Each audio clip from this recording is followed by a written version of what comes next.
Like करें, subscribe कीजिए, bell icon को दबाएं ताकि हमारे वीडियो सबसे पहले आपके पास पहुंच सके। टैलेंट से बहुत ज्यादा दुख है लोगों को।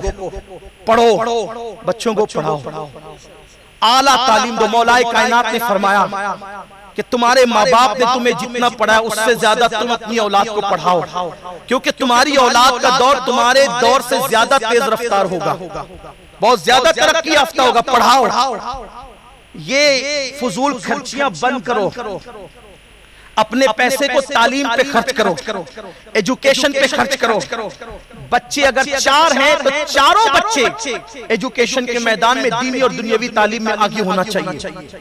और हम वो लोग नहीं ये कहें कि दुनिया मत पढ़ाओ। हमारे यहाँ दुनिया जिसकी बेहतर है उसी की आखिरत बेहतर है। हम दकियानुसी फिक्र के लोग नहीं हैं। मेरी गुजारिश है कि अपने बच्चों को पढ़ाओ। बल्कि लोग कहते हैं मौलाना हम गरीब हैं, हम कैसे पढ़ाएं। बड़ी माजरत के साथ जितना तुम सिगरेट में उड़ा देते हो, जितना तुम पान खा के थूक देते हो, जितना तुम गुटखा खा के थूक देते हो, उतने पर कई गरीब बच्चों की फीस स्कूल की अदा की जा सकती है। बड़ी माजरत के साथ आज मुसलमान वहां खर्च कर रहा है जहां उसे नहीं करना चाहिए, और जहां करना चाहिए वहां नहीं करता।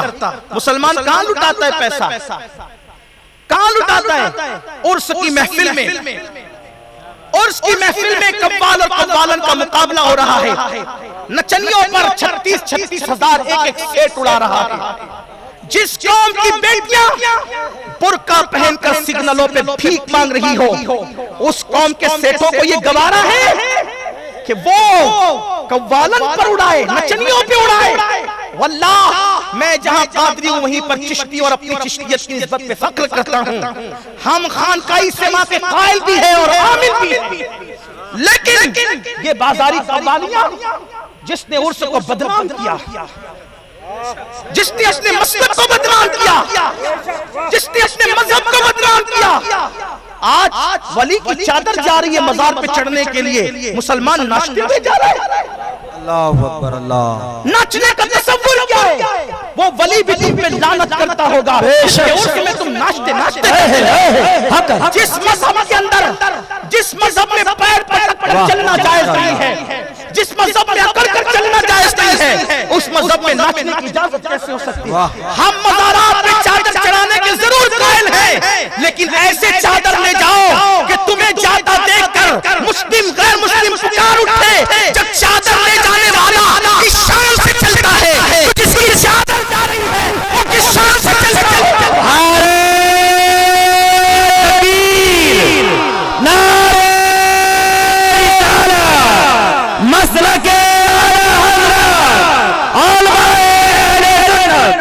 वाह माशाअल्लाह, सुभान अल्लाह। की जिंदगी याद दिलाओ।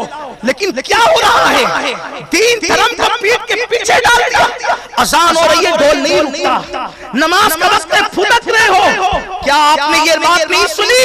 अल्लाह के रसूल सल्लल्लाहु अलैहि वसल्लम ने फरमाया, जिसने एक वक्त की नमाज जानबूझकर छोड़ दी वो मेरे जिम्मे से बाहर हो गया।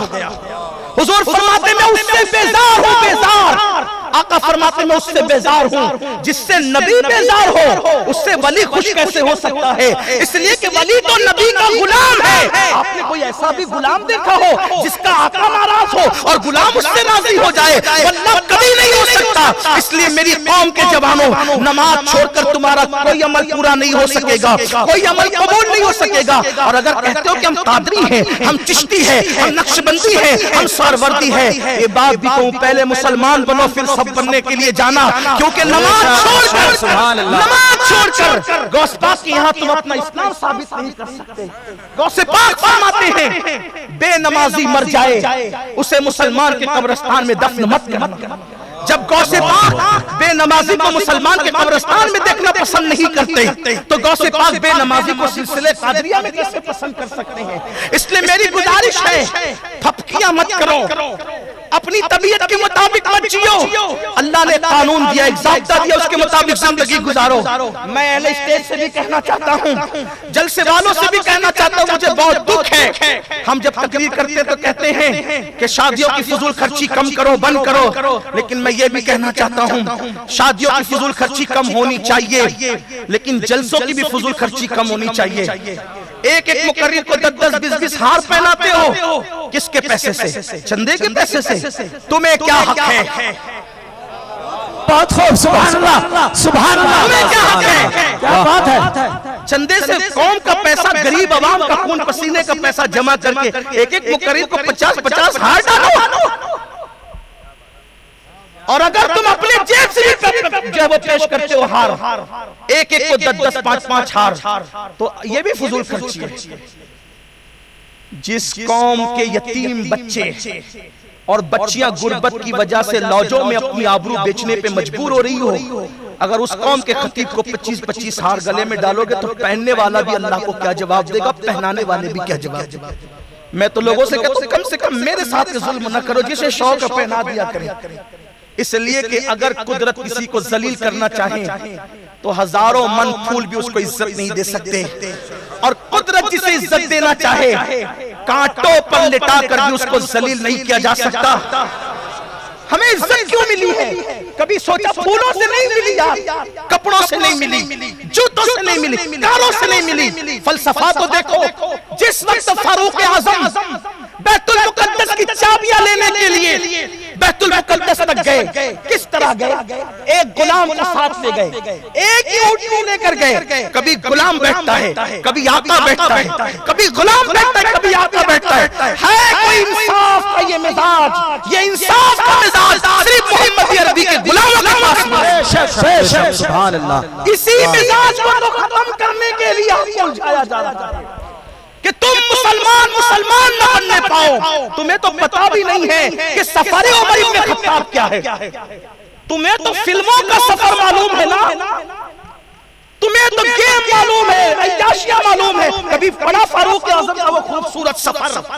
एक तकरीर पर नहीं, हमारी तकरीरें सुन के लोग मुसलमान नहीं होते, फारूक आजम के उस सफर को देख करके लोग मुसलमान होते। वाह बेशक, क्या वो सफर था?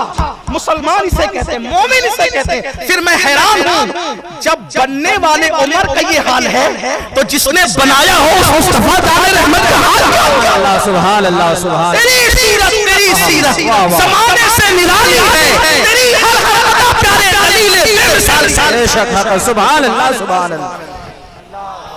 मुसलमान बनो, मुसलमान बनो। फारूक आजम चले, और फिर आप कुछ लोग जानते हैं, आपको पता होगा, जब बैतुल मुकद्दस आ रहा था तो गुलाम सवारी पर था और आका नकेल पकड़ के चल रहा था। आका नकेल पकड़ के, और फिर बीच में नाला आ गया, नाला आया। फारूक आजम ने अपने मोजे उतार कर, नाले का पानी ना आ जाए मोजे में, चमड़े के मोजे थे, एड़ी के पास फटे हुए थे। वक्त के अमीरुल मोमिनीन के मोजे फटे हुए थे। है कोई 3-3 बर्रे आजम पर हुकूमत करने वाला ऐसा हुक्मरान जिसके फटे हुए मोजे हैं? लोग तो एक मुल्क के कुछ बन जाते तो रोजाना कौम के माल पे नए लिबास पहनते हैं और तकब्बुर करते हम नया, तू अपनी कमाई से तो पहन, तब समझ में आएगा कि तेरी औकात क्या है। हाँ, लोगों के माल पे आंखें लाल करने वालों, ये इस्लाम है। यहाँ बैतुल माल को माले बैत नहीं समझा जाता। बैतुल माल कहते माल का घर, और माले बैत को कहते घर का माल। हम घर का माल नहीं समझ, हमारे यहाँ बड़ा अंदाज है हुकूमतों का भी, उसकी तरफ नहीं जाता, इशारे देकर गुजर रहा हूँ इसलिए कि गुफ्तगू अब खत्म होने पर आ रही है। लेकिन आपकी तवज्जो चाहता हूँ, फारूक आजम ने मोजे उतार के कंधे पे डाल लिए। हजरत अबू उबैदा इब्नुल जर्राह और खालिद बिन वलीद दोनों कान में बातें कर रहे थे, अमीरुल मोमिनीन क्या कर रहे हैं? पहले तो गुलाम को बिठा के ला रहे हैं, फिर मोजे उतार रहे हैं। फटे हुए मोजे पैर में थे, छुप गए थे, कंधे पे डाल लिया तो वो दिख रहे हैं। ये लोग क्या समझेंगे, इतना बड़ा मोमिनों का अमीर, फटे हुए मोजे, पेवन वाला लिबास, एक ऊँटनी लेके पैदल चला रहा, वो भी नकेल थाम के। चुपके से गए कान में कहा, हजरत क्या कर रहे हैं आप? ये लोग आपको सिर्फ देखने खड़े हैं कि मोमिनों का अमीर कौन है, मुसलमानों का अमीर कौन है, नबी का जानशीन दुआम कौन है, देखने खड़े हैं। आपने क्या किया? ये लोग क्या सोचेंगे? आपने कंकर उठाई। वो फारूक आजम थे, शरीयत और दीन के मामले में किसी की रियायत नहीं थी उनके पास। कंकर उठाई और दोनों की तरफ फेंका, हजरत खालिद की तरफ भी, हजरत अबू उबैदा की तरफ भी, और कंकर फेंक के कहते, इतनी जल्दी तुम दुनियादारी की बात करने लगे? अभी तो अल्लाह के रसूल के मिसाल को ज्यादा अरसा नहीं बीता, हुजूर के मिसाल को ज्यादा टाइम नहीं गुजरा, इतनी जल्दी तुम दुनियादारी की बातें करने लगे। तुम कहते हो मेरे फटे हुए मोजे देख के ये क्या कहेंगे, मेरी खस्ता उठती देख कर ये क्या कहेंगे, मेरे पेमन के लिबास देख कर ये क्या कहेंगे? सुनो, हमें इज्जत कपड़ों से नहीं मिली, हमें इज्जत मोजों से नहीं मिली, हमें इज्जत उड़नियों से नहीं मिली, हमें इज्जत सवारियों से नहीं मिली। मुस्तफा जाने रहमत की गुलामी ने हमें इज्जत अता की है। जब तक गुलामी सलामत रहेगी, मुसलमानों को इज्जत मिलती रहेगी। अल्लाहु अकबर, या रसूल अल्लाह, जिंदाबाद। आला हजरत, इज्जत चाहते हो ना, इज्जत चाहते हो ना, आओ नबी की गुलामी करो, हुजूर की गुलामी करो। कुरान कहता है वलिल्लाहिल इज्जतु वली रसूलिही वलिल मुमिनीन, इज्जत तो अल्लाह के लिए है, इज्जत अल्लाह के रसूल के लिए है, और इज्जत नबी के गुलाम मोमिनों के लिए। नई तिजारत करने देना चाहते आपको, क्योंकि आपका किरदार इनकलाब बपा करेगा। कमेंट शेयर जरूर करिए।